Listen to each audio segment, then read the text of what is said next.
business in particular is a creative business. And people who try and compartmentalize a business, once it's grown and it's become successful, people trying to compartmentalize, well, you can save money here, you can do this here, you should conform to this over here. All they're doing is cutting the branches of enterprise. That free spirit that got you there in the first place, they're now trying to prune it down. So you're going to find that accountants are the worst creatures on earth for a business. They're awful. They kill creativity. They keep snipping little bits off. That's all they worry about. They bury their heads in a prayer and they snip creativity. That's what they do. And they kill the plant that bore the golden fruit. So always leave imagination in fertile grounds. Always encourage. Always listen. Take time to sit back and listen and look and see what free spirit was able to create in the first place. Let's hit it. Let's go. This is where I sit. I watch out both ways, see what's going on, and this is where I'm in control of things. So you work in ivory's your Ivory was the very first thing that I did any work in, and that was because I carved my wife a pair of ivory earrings, and a friend of hers got a pair, other friends wanted them, and that was it. I was in the ivory earring business. Not long I was carving ivory sculptures of animals in very fine detail. And then when the ivory controversy came along, although it never affected Zimbabwe, because we had great elephant management here, I moved into silver. This is known as the wax room. We make molds in here of original sculptures that I've done, or my sons have done, I'm happy to say. And those mold basically looks like this here, where we cover an article with rubber so we can reproduce it. We can make more than one. And we inject wax into the rubber, which we're going to do in more detail at a later date, so we can do a quick step-by-step of this. And from the wax model, we start to prepare ourselves to make silver.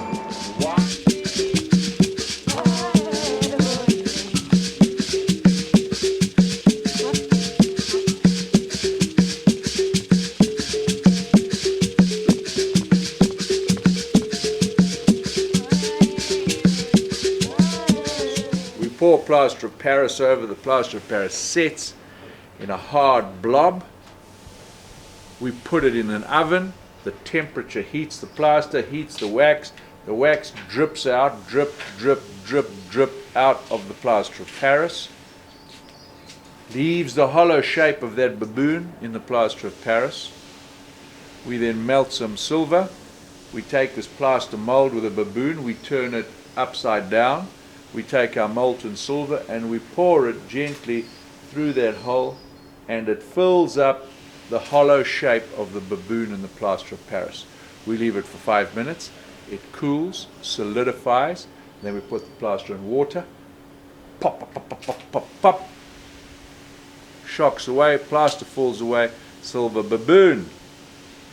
Take the silver baboon, clean it up, put all the details back on that might have gone off for one reason or another, polish it, and find a tourist. I'm going to show you what one of these molds looks like that has covered a wax piece. Follow me round, around, around the circle we go.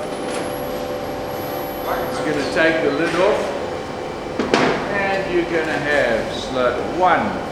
Take your pictures now and again. There we go. Very nice. Slowly.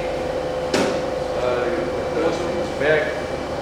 Pause. That's still mold. Just give you a few seconds. As the gas being turned on there, to stop oxygen getting into that water. The temperature change is knocking that plaster up. You see under there, too?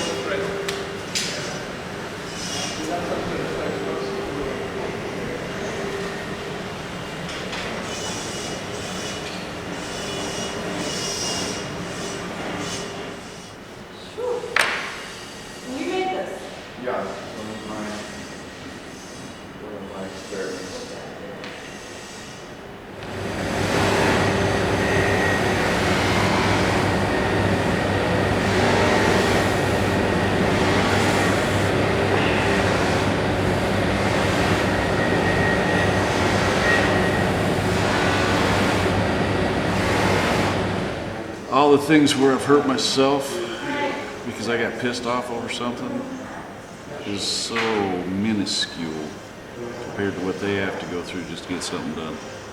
Unbelievable. So what do you think of this operation? Oh, it's awesome. Right next to the house.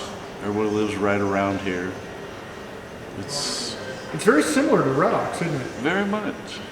Things that we do really come from the heart. And in one particular instance, a man came to us, a middle-aged guy, and he came at a time in 1992 when our country was gripped with drought, crippling drought. No rain, no crops, no water in the rivers. People had to dig for water almost countrywide. And this man came from about 350 kilometers away, came to see me, stood at my gate with a small sack and asked me for help, asked me for a job, asked me for food, anything. Told me that his family was starving, what could I do? He said, I'm a spear maker. I said, spears? Who do you make spears for? And being a great collector of African artifacts or Zimbabwean artifacts, you know, it was a subject I know a little bit about. I said, what do you make spears for? He said, I make spears for hunters. I make knives for hunters. I said, but how did you hear about me? He said, because I've heard that you've collected in your collection knives made by my father and knives made by my grandfather. And we are many generations of smiths, metal smiths and knife smiths and spear makers. What's quite interesting here, if I just digress a little bit, in the old days, one of the great prizes of any raiding army or impi from the south would be cattle. Another would be spear makers, because the Shona are known for the quality of their blades. And the difference between a Shona bladesmith and a Matabele bladesmith is that the Shonas would put a corrugation running the length of the blade and give it strength. They could make the blade thinner, sharper, and give it more strength. So they were a great prize too. Anyway, this man stood there, and I said, yes, I'm sure I can help you. I said, what do you have in your bag? He said, I have my tools to make spears. So I said, oh, that's fine. And he said, would you like to see them? I said, yes. And he took one piece out and he held it in both hands. And I said, what? He said, that's my hammer. And my father made that hammer for me. And his father, in the middle of a tribal area, in the middle of nowhere, had forged him a head of a hammer. And that is his most prized possession.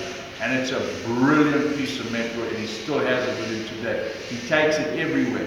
He doesn't leave it anywhere. If he goes on a journey on a bus, he takes that hammer with him. It's never out of his sight. So I said to him, right, and you may make a spear? He said, yes. I said, I'd like you to make me a spear now. He said to me, sir, where can I make the spear? I said, I'll find you an office.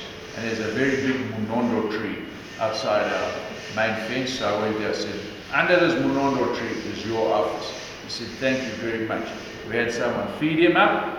He ate, and then he walked down to the river, and he got about 5 or 6 kilograms of special clay that he found at the river. It took him a few hours, and he came back and he took a section of old pipe about 1 foot long, and he made an archway of clay over the top of this pipe, and he put a very simple finger design over it, and that was the beginning of his path. He let it dry there, and then he got wood and little bits of charcoal, and he got an impala skin that we had, and he made impala skin bellows, and that was the beginning of his forge. And for his anvil he used a big flat stone, which is still there, which he still uses for some job. So since 1992, right up to the present, I don't know what is that, 22 years ago, Chitauro has lived with us, has made spears. We've never ever sold one. He's made knives. He's fed his family, goes back to his family every year to plant crops, goes back to visit his family, and he's teaching his eldest son his trade, so that we can go to about 5 generations of spear makers. But I wasn't put on this planet to appeal to everybody. So I hope some of the stories upset a bunch of people, because I like a little bit of controversy. And, you know, controversy helps growth, and it helps lateral thinking, and it makes people try harder. Yeah, that's nice. Okay, on three, eh? 1, 2, 3.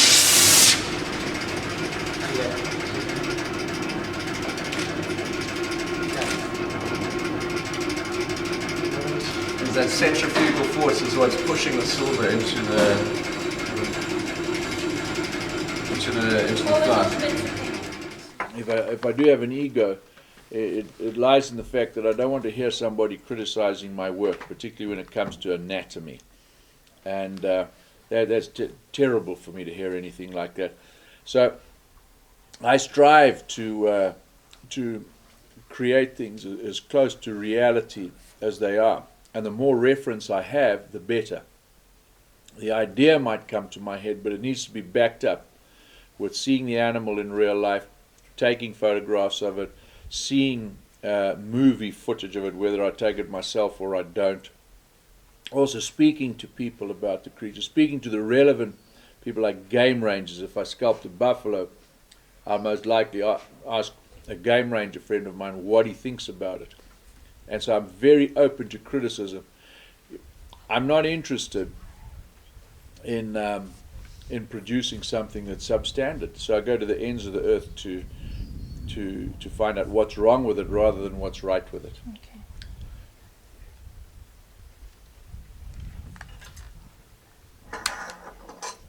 This is going to be a christening cup with clouds of hippopotamuses over there, and sunshine in the form of a sunflower with a little owl sitting on one of the rays of sunlight.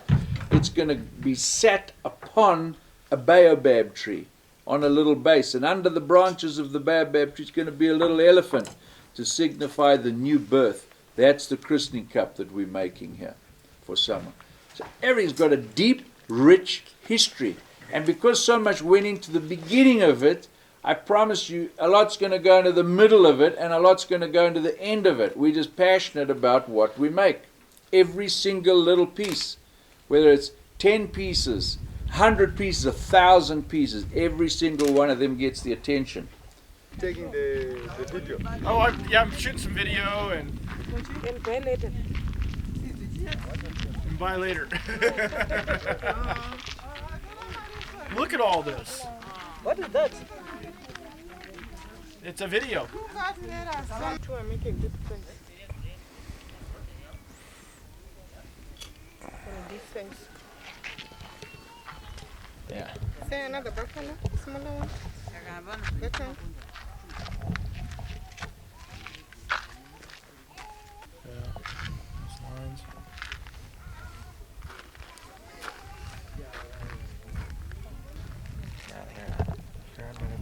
That's one.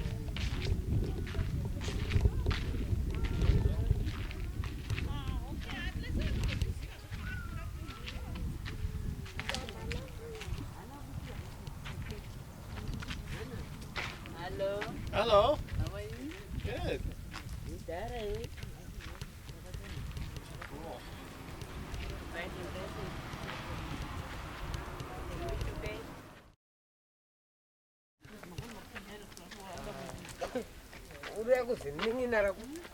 Yes. Hello. Hello. How are you? Good.